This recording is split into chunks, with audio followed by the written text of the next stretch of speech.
For this exam, logistics are the same as always. It is about 10 to 14 questions, somewhere in there, split up as evenly as I can between the chapters, which are 7 through 9 for this exam. You get a cheat sheet with whatever you want on only one side of a sheet of paper, and the questions will skew roughly 1/3 conceptual as far as points go, 2/3 calculation, and partial credit is your friend. So it always hurts my heart a little bit when I see completely blank questions, although they are easier to grade. That's the one thing I like about it. Otherwise, it's missed points that could be gotten even for just doing your best on it. So if that's you and you leave some blank, please don't do that. Do whatever you can, and I can give you some amount of points, which is better than none. All right, as far as the content, we'll do a quick recap of what kind of things I might be asking about. So, chapter 7 was work and kinetic energy. And one of the main concept type questions I can ask about is what kind of work corresponds to what in the sense of positive, negative, or zero work. So you can think of, if I go to an example like this one, it's kind of got all your options. Positive work speeds stuff up if it's able to. Negative work slows stuff down if it's able to. Zero work doesn't change the speed. It could change direction. When I say if it's able to, what I really mean is the net work is what actually matters, what you get in total. And that determines what physically happens in reality. As much as gravity might be trying to slow you down if you're lifting something, if you are trying to speed it up, it may be that the overall physical reality result is no change, that you're maintaining constant speed. But it's still good to think about in isolation what each of those forces would try and do, and that corresponds to the signs. It's pretty much summarized right here in terms of like the network. So again, what physically happens in reality, but the work done by each individual object, same deal. I'm sorry, each individual force. The other thing for work is just calculating it, which that usually doesn't cause a lot of trouble, other than sometimes the angle catches up with people. Remember, if stuff's in the same direction, meaning the force and the displacement, the angle is 0. If they're in opposite directions, it's 180. If they're perpendicular, it's 90. Anything else, and the angle is given. Work energy theorem. Definitely a problem like this is the kind of problem I would ask about. Maybe not even as involved as this one, maybe more like the ones that are in the practice packet, but just something where I give you a few forces that are acting and I ask you, all right, what's the net work done on the object and what is its final speed as a result of that work? So I kind of do those questions a lot. Springs, they mostly show up in chapter 8 stuff, so we introduce them here. But because we realize that the spring force is a conservative force, it makes more sense to talk about it in terms of potential energy, and that's the easier way to talk about it instead of work energy theorem.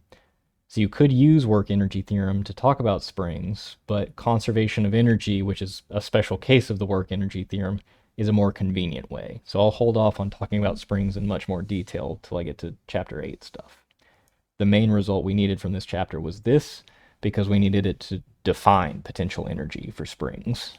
Work done by variable forces will not be on there. Power could be, but its sole reason for existence is just to give you another thing to calculate, at least in this context.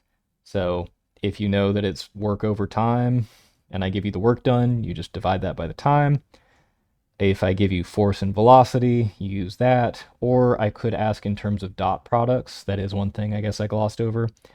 I could ask something about dot products, but it would just be either a conceptual question, more along the lines of like, what is a dot product? Do you have a gut feeling for that perpendicular things have zero dot product because they're not facing the same direction as each other, and parallel things have a large dot product because they are? Or just a, you know, direct calculation. I give you two vectors, you tell me the dot product or the angle between them. I think that's it for chapter 7. So for chapter 8, again, a lot of this is sort of preamble to the big thing, which is conservation of energy itself. So we had to define what gravitational potential energy was and what elastic potential energy was. But we don't really use any of this stuff until here. So the main tool for this chapter is this equation right here. It is, if you feel like you're in chapter 8 type questions, probably one of the first things you want to write down. And you think of it as it's just your balance sheet, your budgeting. You could say, I started with a certain amount of energy, my budget of energy E, that's mechanical energy, and it could be spread into two different accounts, kinetic and potential. After some physical process happens, could be a lot of different things, I have the same amount of energy, but it could have been redistributed between my kinetic and potential accounts. That's what that's saying right there. And you use it as your tool because you will know something about these accounts, maybe their initial value and a little bit about the final value. And you have enough information from that to figure out what's left over. In the same sense that if I told you you have $100 in total in your accounts, maybe 80 in checking and 20 in savings, and after, I don't know, some transactions throughout the month, you find out you still have $100 in your account, but now there's 70 in checking. What must be in savings? 30. That's really the spirit of conservation of energy. So these questions are like, if I didn't ask you something like this, I kind of wouldn't be doing my job. These are very typical questions, both for springs and for gravity. So your setup is always start with the equation for conservation of energy, see what you can throw out to make the algebra easier, and then solve for whatever they want you to solve for. So typically, this tends to be easier than Newton's laws because, like, this is an algorithm if there ever was one. This is a step-by-step process for how to do this. For springs, the only thing that usually trips people up is when we're talking about compressing a spring and we're talking about our x that shows up in the 1/2 kx squared, we always have to be talking about the distance from the equilibrium point, whatever point it is that the spring settles down into. So I got a question about that on the practice questions, and it was essentially like, well, you put a weight on a spring, and so it's going to sag some amount from there, and then you apply a force to it, so it will sag even more. So what are we measuring things relative to? And the answer is you measure relative to however much the spring was compressed initially. And that would be like once you've hung the weight on there, that's your new equilibrium position for the spring, because that's what the spring settles out to if you let it. Potential energy curves, definitely more conceptual for this type of stuff. It would be things like identifying where the turning points are and also the equilibrium points. And you can kind of see those visually. That's the easiest way to go about it. So I might tell you, here's your potential energy curve. I just throw a picture of one at you. And I say the total mechanical energy available for a certain system is some number. Call it, just to add something to this, call it 1 joule. That's your budget of energy. Where are the turning points? It's just wherever that line intersects the potential energy curve, because that means all of your energy is potential. There's none left over for kinetic. So the object has to stop and turn around at those points. So if your budget is 1 joule, the turning points are those two. Equilibrium points are just where the potential energy curve is flat, and that's because of the relationship between potential energy and force.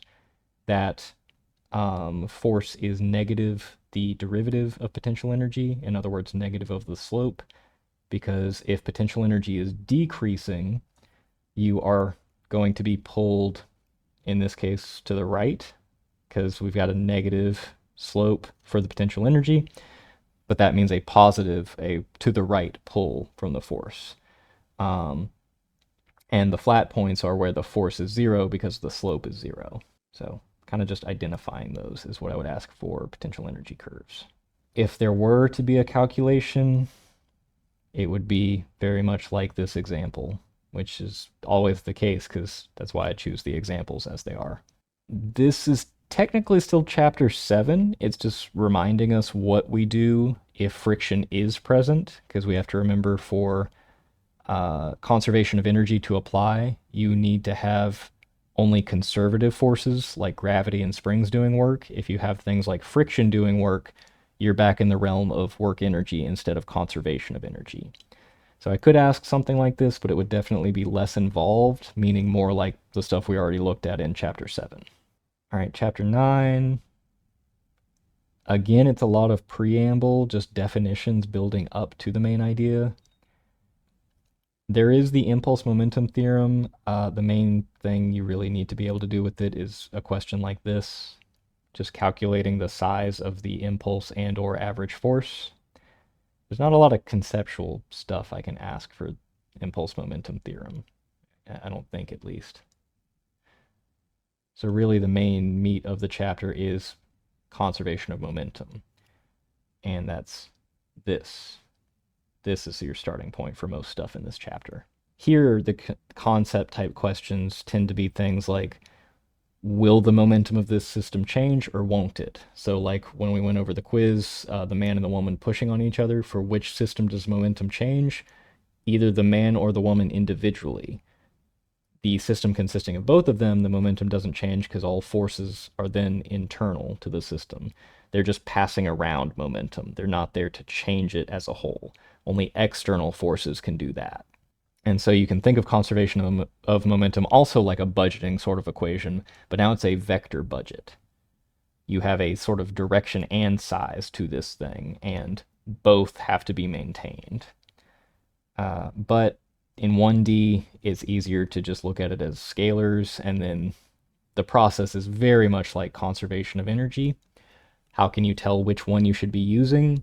If stuff's crashing into other stuff or pushing apart from other stuff, it's momentum. If stuff's changing height or there's springs involved, it's conservation of energy. That's kind of the easy way as far as the class goes. As far as in practice, like for a practicing physicist or engineer, which one's relevant, just depends. It really comes down to that stuff about whether it's external or internal forces, and then conservative or non-conservative. Depending on which things apply, it's one or the other conservation law. This is a conceptual thing, the difference between the types of collisions. The main thing that always gets messed up is that up there. Momentum's conserved in every collision. It doesn't matter which of these types.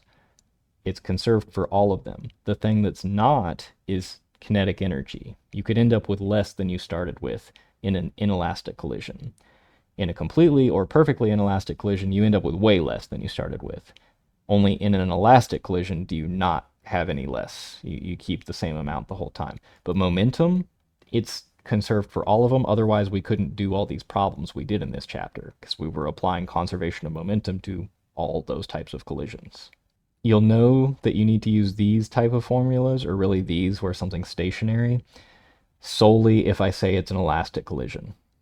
That's your buzzword to say, oh, we'll just use this version of the equations because I'm going to give you a little less information than I normally would, because with these equations you can have a little less information and still get the correct answer. 2D collisions are not on there.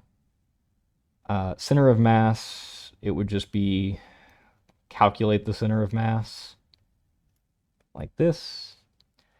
Or for concept stuff, the idea that the center of mass cannot accelerate, it'll move at a constant velocity if there is no external forces acting on the system you're considering. It's got to coast, basically. If there are external forces, then it accelerates according to them in the same way that, like a particle, a little dot of mass would. And that's why it's the convenient point to track for things like throwing a baseball.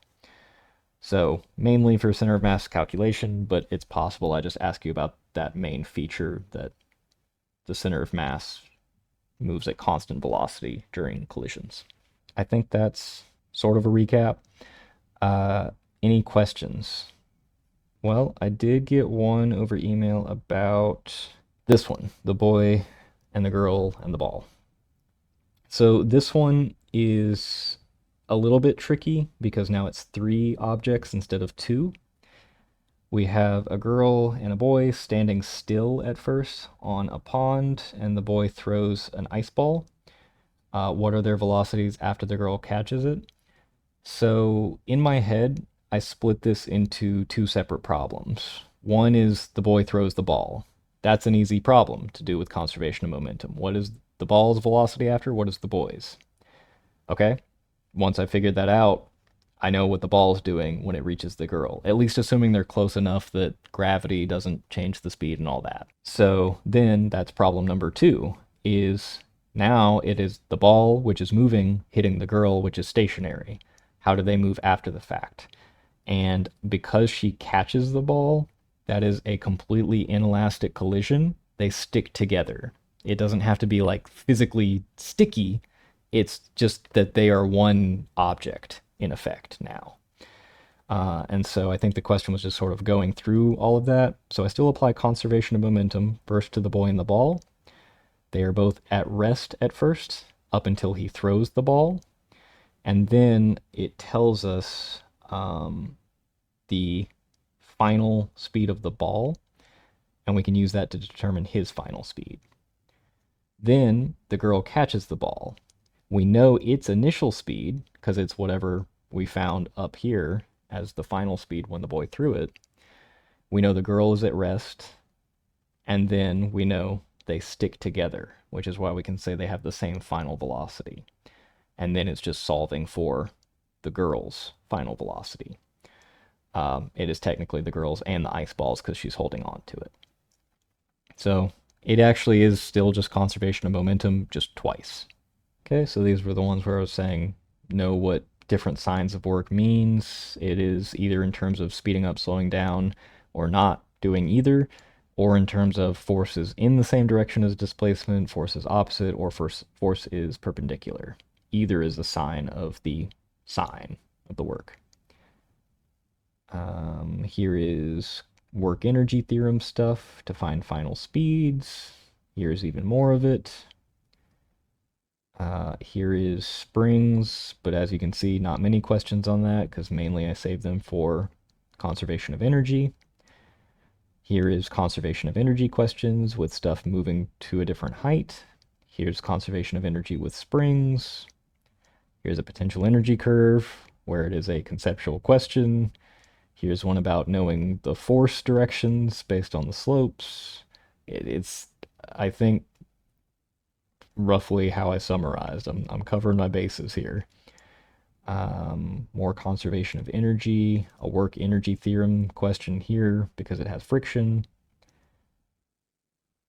These questions are impulse momentum theorem, either doing that math I was talking about of finding the impulse and average force.